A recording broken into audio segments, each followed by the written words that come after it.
The gap in the gain is just like, it's transforming some things in my head right now, because as all aspiring entrepreneurs and people that are very successful and high level, you're always in this gap. Meet Javier Lozano Jr., a fractional CMO who helps seven-figure startups clean up chaos and build systems that scale them into predictable, multi-million-dollar growth.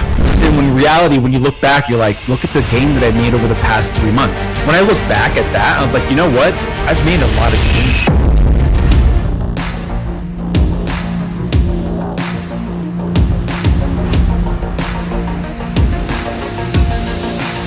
What's up, everybody? This is Ryan Van Ornum back with another edition of the Scaling Up Success podcast. Today, we are brought to you by our sponsors at Strategist. Strategist is your go-to scalable operations company that seamlessly uses AI and staffing to make sure that we grow your business exponentially faster at a fraction of the cost. Go check out strategist.com. Today, I have Javier with Boulder Media. How are you doing today, sir? Good. How you doing, Ryan? Fantastic. I'm super excited about this, man. Tell us a little bit about what you got going on. You got all kinds of stuff happening. Yeah, definitely. So I'm currently right now a fractional CMO. I started my company called Boulder Media Company. And what I do is I focus when working with founder-led, CEO-led startups to scale-ups that are probably about 1 million to 10, maybe 15 million.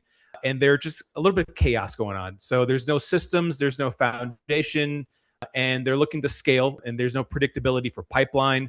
There's no sales and marketing alignment. There's just a lot of things, but they're growing. So there's obviously proof of concept. And so what I love to do is come in and create that foundation so that they can start creating repeatable systems, whether that's going to go to get a Series A, whether that's going to go to where we know, how to hire, who to hire, those things. So it sets up their team for success when they're moving forward. That's awesome, man. So as you've continued to grow your business, I'm sure it's not all like sunshine and rainbows, right? You're not flying around on a pink unicorn or anything like that, right? No, it's every time you lift up the hood, there's a dumpster fire. Even my own business is a dumpster fire, but no one sees it, So right. But the thing is that you've got to own where the challenges are, and then you just got to address them one at a time. Like you can't eat an elephant, in one bite. It's just small bites.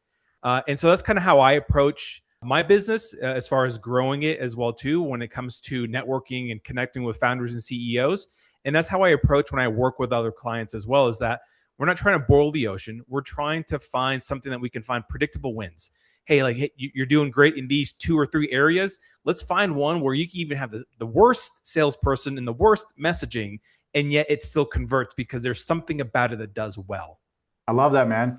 So what are you most proud about on the journey that you've been on? There's quite a bit. So I'll say probably one of them is that on my last role, I was in-house for a tech-enabled startup company, and I helped them go from about 1 million to 20 million in just under 4 years. Awesome. And it's a cool accomplishment. In that time frame, we did some really neat stuff. We did a pre-seed round, we did a Series A of about 16 million. We were able to basically create a floor to where investors saw us and they're like, okay, you've got this go-to-market that is doing very well. This is like your floor. And then you've got these other motions that you're kind of building out. That gave us credibility. That gave us a little bit more trust. We had metrics that we can start doubling down on. So we knew that once we started figuring our targeting, for instance, on how we were advertising, we knew that we were going to get the right types of people coming in. So one of the things that we did is that we were getting about, for every 100 leads we generate, 15 of them hit our ICP. Eventually, in about, I'd say 4 or 5 months, we get up to 95%. And that changed the game for the company overall. So we knew predictability moving forward every single time. Does it guarantee revenue? No. But it gives you a higher chance of actually closing. That's phenomenal, man. Being able to take that conversion rate, man, that's huge. So yeah. One of the things that's happening across the board is things are changing because of the trends that are happening, and everyone's talking about AI and how it's affecting different roles. How are you guys handling that transition or that aspect of the business across the board? So first is AI is not going to go anywhere. So right. you better embrace it, and it better be like your nail gun, if you will. It's like, before we were using a hammer, and now we've got a nail gun that's going to make us move quicker, faster, and make, better decisions. So I use it as a tool for myself, and I try to make sure that our CEOs and founders understand that that is also a tool to help. Now, the part that I want people to understand is that if you don't build your company the right way with a good foundation where there is repeatable systems then using AI is actually going to be a detriment to the business. And so what I mean by this is that some people think that, hey, we can just, plug in Claude and it could just write code for us and just do these sort of things. And it's just going to fire. If you don't have the right systems and frameworks that you've gone through yourself and step by step how things are going to go, it's going to expose your business and actually going to probably hurt your business as well too. So a lot of founders, what they tend to do is they tend to just kind of like set and forget and hope that everything's just going to work and that the AI bot's going to figure it out. It doesn't work like that. Like we're not quite yet in the Jetsons era, but we're trending there. And so how I like to explain it is build everything out, do it yourself until there's a repeatable thing, and then find out how you can just say, okay, let's create an agent for this piece. Let's do like 80% where, Tom does all this, and then the other 20%, which is the hard part, is done by a bot. The idea is just finding leverage. Absolutely. So like as you're starting to find that leverage with whether it's your own company or helping other companies scale with that, like is there like specific things that you're coming across that like you're just seeing over and over again with business owners? Honestly, not really. There's not something that's always the same. I would say that, that use case that I brought up is probably the more like blanket statement. There's not something that's like, oh, I see this all the time. It's just more of they're aware of it and they don't understand like how to best use it. The other part I would probably say is that some folks almost use, ChatGPT or Claude as almost like an alternative to search. And really what you should be looking at it is like, use it for brainstorming and ideation, but then think about the things that you repeat all the time and find ways in how you can just kind of like, I don't want to do this anymore. Like this doesn't like, make me happy. And so what I encourage founders and CEOs to really think about is like, where is your 20% of genius zone? Where you're like, if you could spend 100% of your time in this 20% of your genius zone because you add more value, figure out how you can get to that point and then leverage, anything that has to do with AIs, automation, bots, those sort of things. That's going to get you into that closer to that area. So it's more about shifting how you think versus like, I see a blanket statement on across the board. What's your thoughts on business owners that feel like AI is a bubble? Okay. You can be honest, because if you feel like they're just going to get dump truck, let them know. They are. It's like it's the people back in the 90s where they said email is a fad. Right. Okay. Right. And then when email had 95% open rates, like I would love to go back to the 90s and be like, man, I'm sending out 1 billion emails to my audience because everything's getting opened.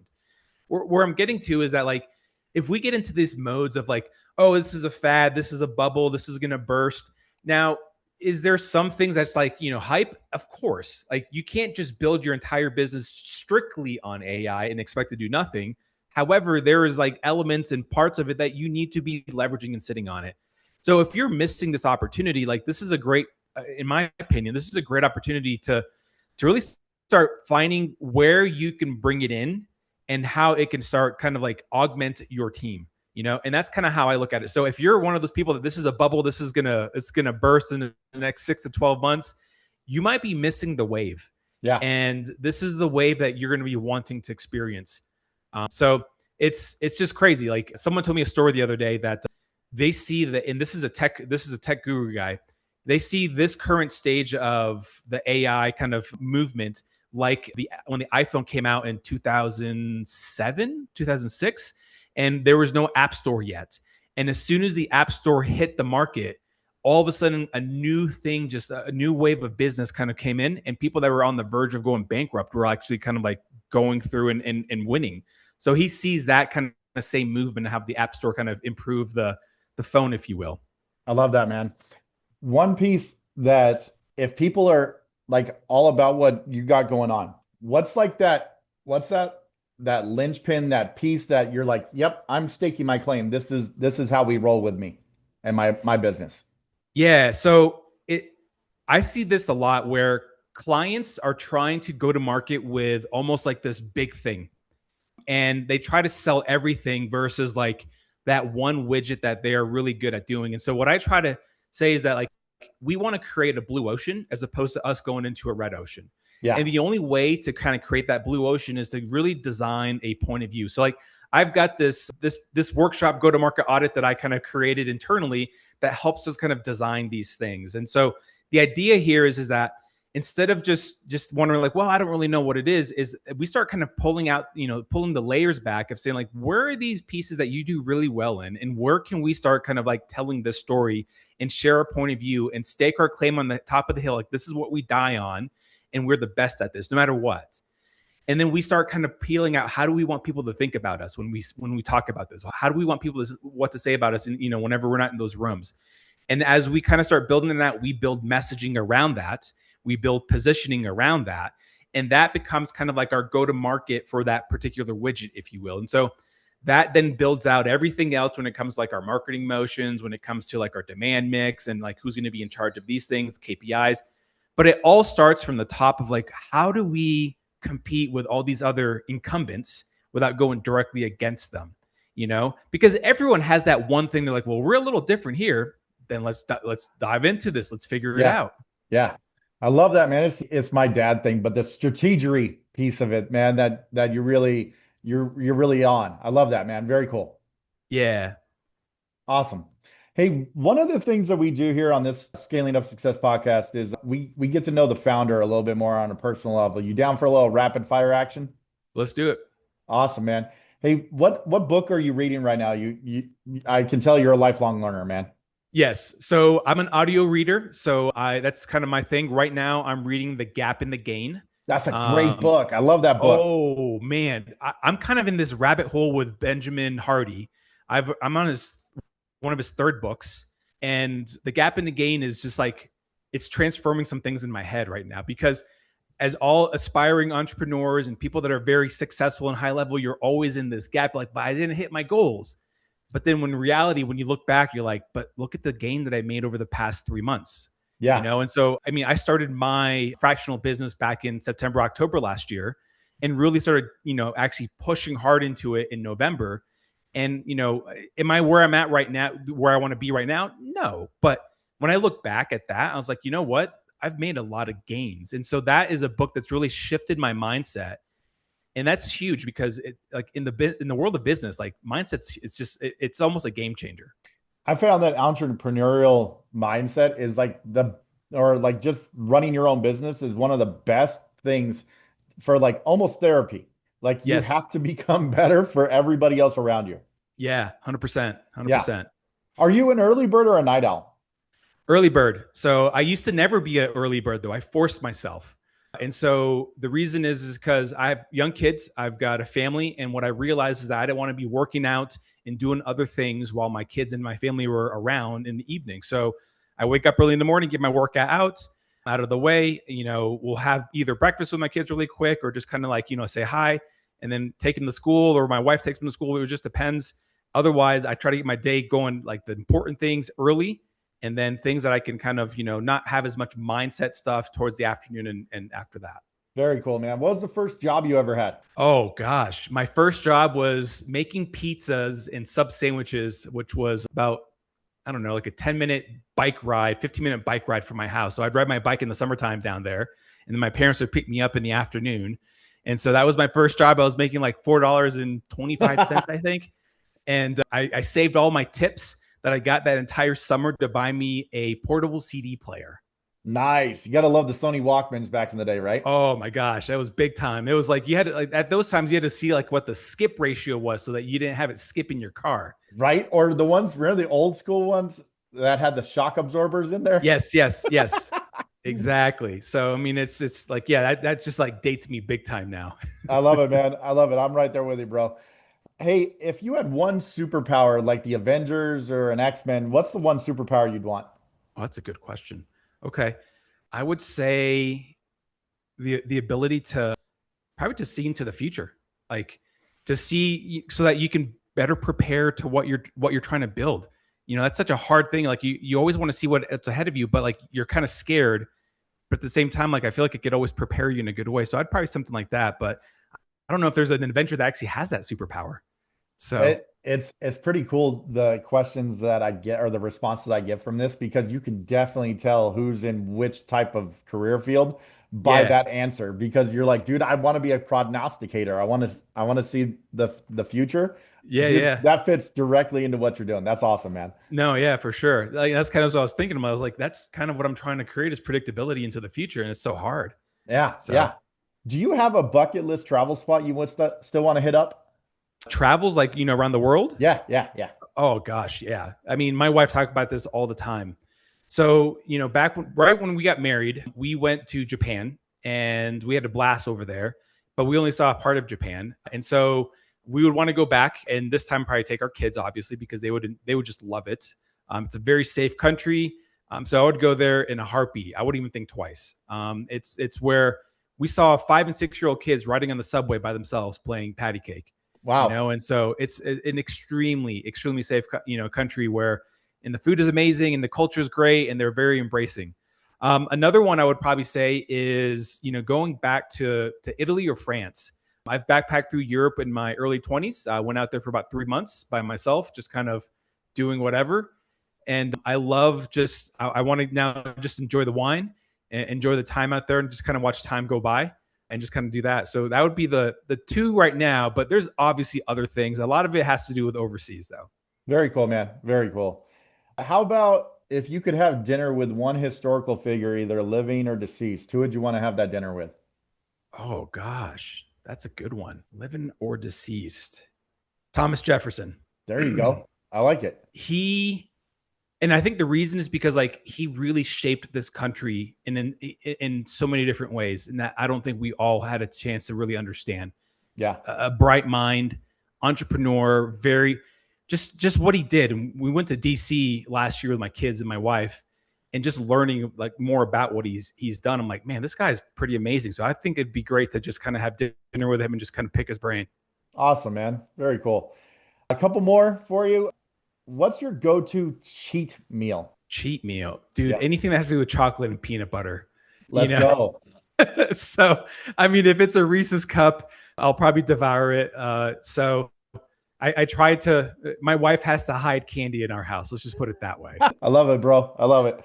Lastly, like what's bumping on your workout playlist? Right now is Christian workouts. So Nice. I basically, that's kind of like my time when I lift on Monday, Wednesday, Fridays. And I just basically play like a mix that I've got.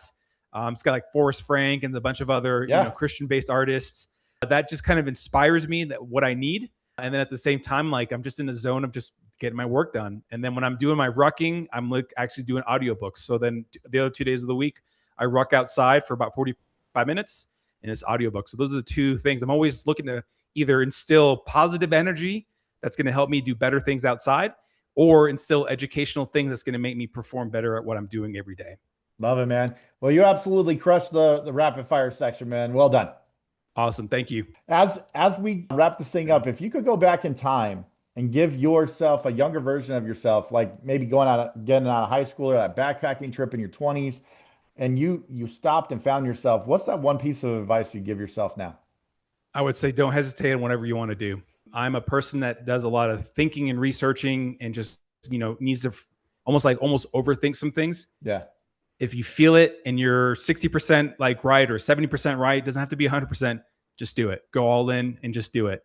What I've noticed is that sometimes I spent some time on just trying to analyze too much just to make sure, we're closer to those numbers. And that has affected me to where either you slow down too much, you miss out on opportunities, those things. So it's just more of like, hey, if you got part of the answer right, just take it, man. Awesome. Hey, what impact do you feel like your work leaves on your industry? Oh gosh. The impact that I believe that I leave in the industry is that I create the ability of trusting your systems to where you can lean into them. And like, that's kind of how I sold my first company because I built systems.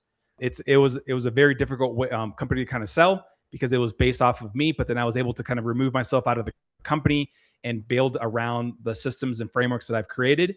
And so what I've done is like I help CEOs and founders trust the systems that they've built and they can lean into them and then they can start scaling accordingly. And really that's a tough thing to do because when you're wearing all the hats, you're scared to give up some things. Yeah, absolutely, man. Lastly, where do you see yourself in like 5 years? Oh gosh, that's a really hard one because I didn't see myself 5 years ago here. So I would probably say one of two things. I would probably say either I am working with more founder-led, CEO-led type companies, but they're probably in a different mid-market stage where they're trying to break into a new industry or break into a new go-to-market motion, and they just don't have everything kind of built out. So I would probably say it's more of like more mature companies that are looking for that, because what I've noticed is that I can find impact in different ways. And so I'd probably say probably down there, but again, like you never know, like you say you're going to do something in 5 years and next thing you know, you're taking a U-turn somewhere else.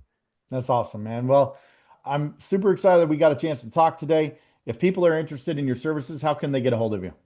Two ways. So you can find me on LinkedIn. I'm on there on the daily. So you can connect with me, Javier Lozano Jr. I believe that I'm the only Javier Lozano Jr. that you'll find on LinkedIn. So make sure you type in the full name. And you could also go to my website, bouldermediasolutions.com. Make sure when you spell Boulder, it's like the rock, not the city. And so, yep, those are the two places. I'm happy to kind of help out. I've got a 15-minute diagnostic that you can do the self-assessment on your pipeline and your business to kind of see where you have some leaks going on. So it's a free gift to everybody else that wants to kind of check that out as well too. Very cool, man. Javier Lozano with Boulder Media. Thank you so much for coming on the Scaling Up Success podcast today. Thank you so much. Appreciate you. Thank you, Ryan. Absolutely. Signing off for the Scaling Up Success podcast. Thank you to our sponsor, Synergist. Until the next time, everyone, take care and God bless.